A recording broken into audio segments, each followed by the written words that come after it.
안녕하세요. 느긋한 인생 라디오입니다. 오늘도 한 분의 깊은 인생 이야기를 꺼내어 보려 합니다. 서울에 계신 박만수님, 올해 67세이십니다. 만수님은 평생을 학교에서 헌신하셨습니다. 교사라는 이름으로 묵묵히 학생들을 가르치고 집에서는 가장으로서의 책임을 다하셨죠. 그렇게 40년을 달려오셨습니다. 삶의 전부가 역할이었습니다. 하지만 그 역할이 사라지자 모든 것이 무너져 내렸다고 합니다. 오늘 사연의 제목이 우리의 가슴을 먹먹하게 만듭니다. 퇴직 후 저는 집에서 가장 낯선 사람이었습니다.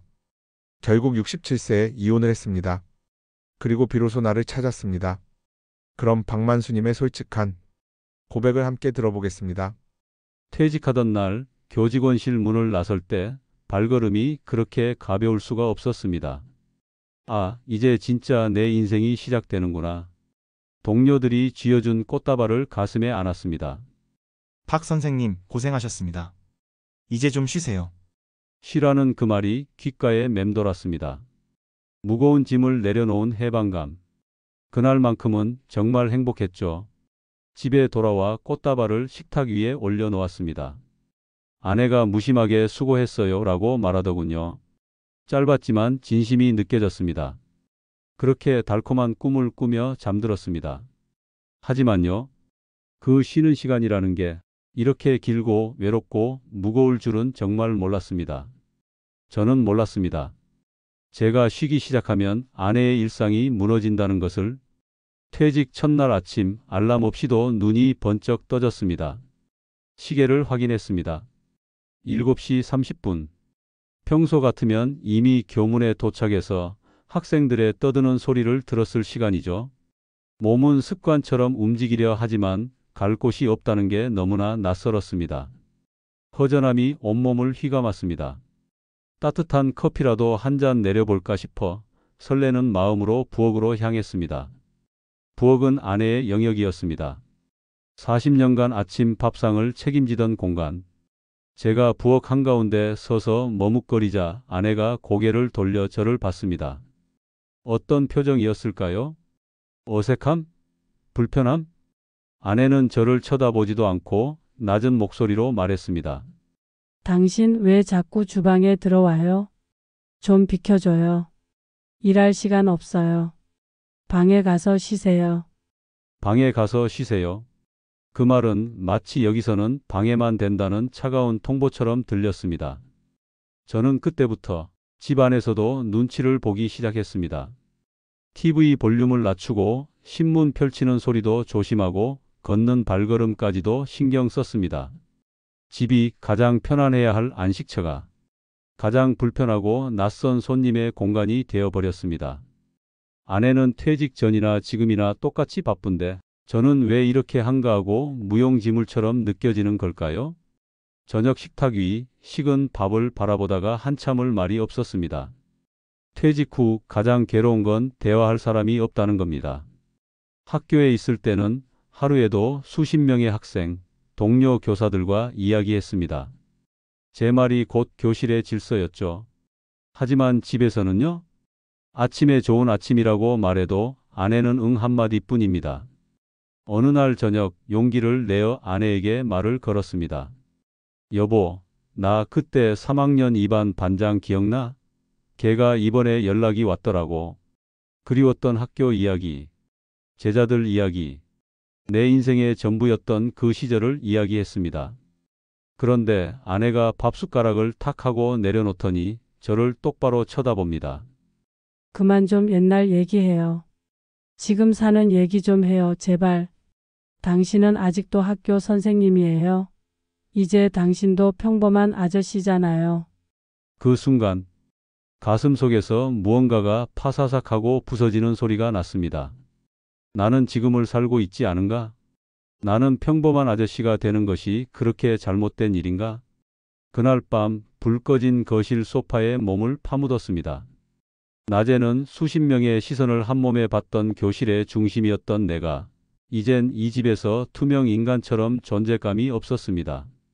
아내는 하루 종일 살림이라는 현실을 살고 있는데 저는 추억이라는 과거에 갇혀 있었습니다. 그 간극이 40년 결혼 생활보다 더 길게 느껴졌습니다.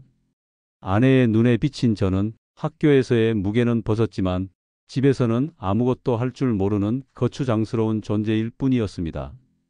저는 새로운 시도를 해봤습니다. 그래, 나도 뭔가 생산적인 일을 해야지. 아내가 아침에 설거지를 할 때 저도 옆에서 도왔습니다. 이거 내가 할게. 당신은 좀 쉬어. 하지만 돌아오는 대답은 달랐습니다. 아이고, 그냥 내가 할게요. 당신이 하면 물 다 튀고 다시 해야 돼. 아내의 말은 사실이었습니다. 40년간 밥 한 번 제대로 해본 적이 없는 손이었으니까요. 점점 더 자신감이 떨어졌습니다. 집에서 할 수 있는 역할이 없다는 사실이 저를 짓눌렀습니다. 그러다 보니 사람을 피하게 되더군요. 오래된 친구들에게 전화가 와도 나 바쁘다며 얼버무렸습니다. 나 퇴직하고 집에서 눈치 보고 산다는 말을 도저히 할 용기가 없었습니다. 낮에는 학교 운동장에서 땀 흘리던 그 박만수가 이제는 친구들과의 모임에서도 집 안에서도 숨을 곳만 찾아다니는 신세가 되었습니다. 어느 날은 정류장 앞에서 멍하니 앉아 있었습니다. 버스가 끊임없이 오가는데 이 버스가 어디로 가는지도 모르겠고 나는 어디로 가야 할지도 모르겠더군요. 나는 대체 어디에 소속된 사람인가? 그 막막함이 퇴직금 통장의 잔고보다 더 무서웠습니다. 저는 일부러 집 밖으로 돌았습니다. 사람 많은 도서관, 공원 벤치, 저렴한 카페. 내 자리가 아닌 곳에서 하루 종일 시간을 때우고 해가 지고 나서야 겨우 집에 돌아갔습니다. 아내가 묻습니다. 오늘은 또 어디 갔다가 이제 와요? 저는 대답 대신 씁쓸한 미소만 지었습니다. 사실은 갈 곳이 없었다는 말을 차마 할 수 없었습니다. 그렇게 저는 집과 사회 모두에서 스스로를 고립시키고 있었습니다. 퇴직 후 6개월쯤 지났을까요? 며칠 후 아들이 오랜만에 집에 왔습니다. 저는 오랜만에 아들과 진심으로 대화하고 싶었습니다. 너는 회사 생활 할 만하냐? 모르는 거 있으면 물어봐라. 하지만 아들은 밥을 먹다가 조심스럽게 말하더군요. 아버지 어머니 좀 쉬게 해드리세요. 요즘 너무 힘들대요. 아버지 때문에 스트레스 많이 받으신대요. 그 말이 비수가 되어 마음을 콱 찔렀습니다. 내 아들마저도 나를 짐이라고 생각하는구나. 나는 그저 가족과 시간을 더 보내고 싶었을 뿐인데 아들에게도 아내에게도 저는 골칫덩이였습니다. 저는 그날 밤 화장실 거울 앞에서 한참을 서성였습니다. 거울 속에 나는 낯선 중년 남성일 뿐이었습니다. 정년 퇴직이라는 종착역에 도착하자 남편이라는 자격증도 아버지라는 명예도 모두 힘을 잃어버린 것 같았습니다. 그때부터 저는 스스로를 가족으로부터 격리시키기 시작했습니다. 아내가 좋아하는 드라마가 나오면 저는 일부러 제 방으로 들어갔습니다. 아들이 전화를 걸어 아버지 뭐 하세요? 라고 물으면 나 요즘 바쁘다며 전화를 서둘러 끊었습니다. 더 이상 상처받고 싶지 않았습니다. 저는 가족들이 가장 편안하게 쉴 수 있도록 이 집에서 가장 멀리 떨어진 존재가 되기로 결심했습니다. 그것이 마지막 남은 제 자존심이었습니다. 우리는 한 집에 살았지만 이미 각자의 섬이 되어 있었습니다. 그렇게 차가운 거리감이 1년을 넘겼을 때였습니다. 계절은 다시 봄을 맞았습니다. 어느 날 아침 여느 때처럼 조용히 커피를 마시는데 아내가 제 앞에 앉았습니다. 아내는 저를 피하지 않고 눈을 마주쳤습니다. 그 눈빛은 원망도 분노도 아닌 그저 지쳐버린 체념이었습니다. 아내가 조용히 입을 열었습니다. 우리 그냥 각자 살면 안 될까? 그 말에 천천히 고개를 끄덕였습니다. 40년을 함께 살아온 사람이 이토록 담담히 이별을 말하다니. 하지만 그 말을 들은 제 마음속에서는 오히려 안도감이 피어올랐습니다.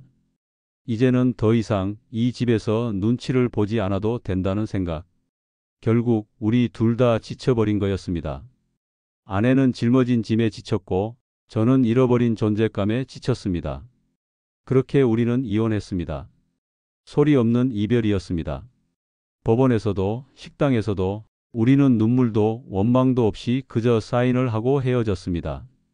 마지막으로 아내가 제게 말했습니다. 당신 잘못이 아니에요. 그냥 우리 둘이 너무 오래 서로 다른 곳을 보고 산 것 같아요. 그 말이 40년 결혼 생활의 마지막 내레이션이었습니다. 헤어지는 순간까지 우리는 서로에게 따뜻한 위로를 건네지 못했습니다. 그저 지쳐버린 두 사람이 조용히 등을 돌렸습니다. 이혼 후 처음 맞은 아침, 커피를 내리면서 문득 생각했습니다. 이게 내가 바라던 자유였을까? 집은 넓고 조용했습니다. 싱크대에는 설거지할 그릇이 단 한 개. 식탁 위에는 밥 한 공기와 국 한 그릇. 아내의 잔소리도 아들의 조심스러운 눈빛도 없었습니다. 창밖을 봤습니다. 아침 햇살이 창문을 넘어와 거실 바닥을 환하게 비춥니다. 따뜻하더군요. 하지만 그 따뜻함이 나와는 상관없는 듯 했습니다. 아무도 부르지 않는 이름, 아무도 기다리지 않는 하루. 그제야 알았습니다. 외로움과 고독은 다르다는 것을. 이전의 외로움은 가족들이 있는데도 나만 동떨어져 있는 상황이었습니다. 하지만 지금의 고독은 내가 존재해야 할 이유를 스스로 찾지 못하는 근원적인 공허였습니다. 저는 한참 동안 제 방에 걸린 교사 박만수 시절의 감사패를 바라봤습니다. 명함도 직함도 역할도 사라진 지금의 나는 대체 누구인가? 40년 동안 저는 저 자신을 위해 산 것이 아니라 남편이라는 역할, 아버지라는 역할, 교사라는 역할을 위해 살았던 겁니다. 역할이라는 옷을 벗으니 안에 남은 알몸의 나 박만수는 너무나 앙상했습니다. 내가 좋아하는 것, 내가 하고 싶은 것, 내가 혼자서도 행복할 수 있는 방법, 단 하나도 알지 못했습니다. 저는 책상에 앉아 태어나서 처음으로 나 자신에게 편지를 썼습니다. 만수야, 너는 지금 무엇을 하고 싶니? 한 글자도 적을 수 없었습니다. 이혼 후의 삶은 자유가 아니라 숙제였습니다. 내가 누구인지 처음부터 다시 써내려가야 하는 고독하고 막막한 숙제. 하지만 그 고독 속에서 새로운 깨달음의 씨앗이 움트기 시작했습니다. 시간이 지나고 나서야 알았습니다. 퇴직 후의 삶은 단순히 쉬는 시간이 아니었습니다. 나 박만수를 다시 배우는 인생의 두 번째 학교라는 것을요. 저는 스스로를 몰아붙이기 시작했습니다. 봉사를 시작했습니다. 새벽 일찍 일어나 공원에 나가 청소도 하고 동네 아이들에게 무료로 영어를 가르쳐주는 재능 기부도 시작했습니다.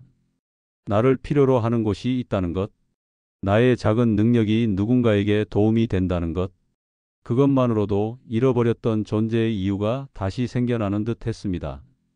그곳에서 만난 사람들은 저를 박 선생님이라고 부르지 않았습니다. 그저 만수 씨라고 불렀습니다. 교사 박만수가 아니라 그냥 사람 박만수를 봐줬습니다. 그들이 건네는 따뜻한 인사, 고맙다는 말 한마디가 어떤 명예나 직함보다 더 진실한 위로였습니다. 저는 난생 처음으로 혼자 걷기를 시작했습니다. 아침 일찍 배낭을 메고 서울 둘레길을 걷고 혼자 국립중앙박물관에 갔습니다. 내가 걷고 싶을 때 걷고 내가 멈추고 싶을 때 멈추는 삶. 40년간 남들의 시간에 맞춰 살았던 내가 이제야 비로소 나의 리듬을 찾았습니다. 혼자 보는 영화, 혼자 마시는 맥주 한 잔. 그 작은 일상 속에서 저는 제가 생각보다 괜찮은 사람이라는 것을 발견했습니다. 이제는 혼자 밥을 먹어도 외롭지 않습니다. 조용히 음악을 듣고 책을 읽습니다. 가끔은 혼잣말로 지나온 내 삶을 다독여주기도 합니다. 이제야 비로소 나 자신과 제대로 대화할 수 있게 됐습니다. 누군가의 남편도 아버지도 아닌 그저 나 박만수로 온전히 살고 있습니다. 이혼이라는 아픈 마침표를 찍고 나서야 시작된 인생의 두 번째 막. 여전히 서툴지만 이 느긋한 배움의 시간이 참 좋습니다. 지금 혹시나 저처럼 외로움에 갇혀 계신 분이 있다면 창문 밖으로 한 걸음만 나와 보세요. 당신을 기다리는 세상은 역할을 묻지 않습니다. 당신의 마음을 기다리고 있습니다. 지금까지 서울에 사시는 67세 박만수님의 깊은 사연이었습니다. 만수님은 가장 아픈 이별을 통해 가장 귀한 나 자신과의 만남을 얻으셨습니다. 퇴직 후의 삶은 우리 모두에게 낯선 풍경입니다. 하지만요, 역할의 무게를 내려놓고 외로움 속에서도 다시 자신을 돌아보고 묵묵히 새로운 길을 찾아 나서는 것. 그것이 바로 박만수님이 발견하신 느긋한 인생 아닐까요? 오늘 이 이야기를 들으신 모든 분께 작은 위로와 함께 용기의 씨앗이 전해졌으면 좋겠습니다. 인생은 끝없이 우리에게 질문을 던집니다. 가장 중요한 질문은 지금 당신은 당신답게 살고 있습니까? 일 것입니다. 다음 사연에서도 당신의 진솔한 인생 이야기를 함께 나누겠습니다. 여기는 느긋한 인생 라디오였습니다.